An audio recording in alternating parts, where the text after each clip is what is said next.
கண்ணன் விரும்பிய துவாரகை. கண்ணனாக பிறக்க திருமால் தேர்ந்தெடுத்த திருத்தலம் வடமதுரை.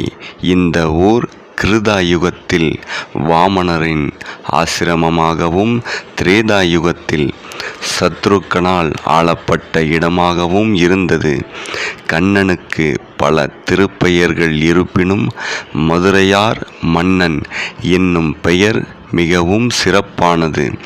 வடமதுரையை தலைநகராக கொண்டே யாதவர்கள் ஆண்டு வந்தனர்.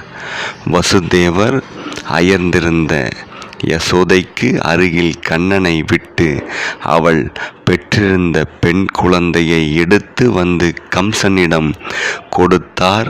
தேவகி மகளாய் பிறந்தவன் கோகுலத்தின் யசோதையின் மகனாய் வளர்ந்தான்.